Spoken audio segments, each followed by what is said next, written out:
Okay, so Brett and Michael here at Grove City Brazilian Jiu-Jitsu, and I'm going to show you a couple useful details when you're working on the heel hook from 50-50, and also a quick way to get into there.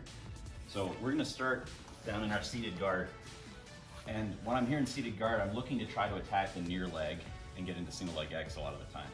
So I'm going to come in, I'm going to try to check it, and that'll let me make sure that it's still there when I go to come in and get to shin guard. Once we're here, I'm gonna roll through, lock, come up to single leg X, and ideally immediately sweep. So this is kind of where we're starting. The problem that we often end up at here is that as soon as we land, he knows there's a leg lock coming and he boots really hard, right? So one of the ways we can address this is by going to 50-50. As soon as this happens, I'm thinking about trapping his leg as best I can. I'm gonna grab, I'm gonna fold my elbow tight, just make it hard for him to pull it out. And then I'm gonna do something a little unusual with my leg. My inside leg, I'm taking it out, and I'm thinking about using my hamstring area to kind of chop him at the thigh and bend it out.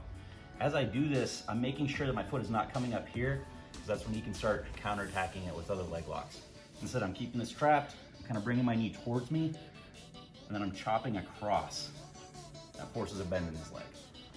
As I chop it across, I'm also kind of falling back so that I can push it across. Now I'm in 50-50. As soon as you land here, you want to start thinking about configuring your feet in a safe way. So we have a few options. Traditional option is just to triangle it. Not a huge favorite of mine, but it does have its advantages. Half triangle, good option. Or my favorite, the prayer feet. So notice I'm not doing this, I'm kind of stomping on top of the shoelaces there. Once I'm here and I have this controlled, notice I'm always grabbing the knee, folding my elbow. I'm thinking about starting to attack the heel, especially if maybe he was slow to react when I entered.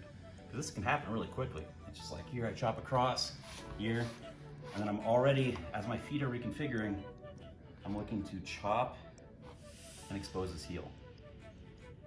When I do this, I'm often forcing a bend in his leg with this hand. Because I want it really bent. I want to have a clear target to pop his heel up and start catching it. When I catch it, I'm going to do something that might be a little weird, and that's when I'm going to turn to the other side. So as I turn, I'm going this way because it lets me get my hip up and really put my hip into the heel hook. And it makes it harder for me to take my hands off.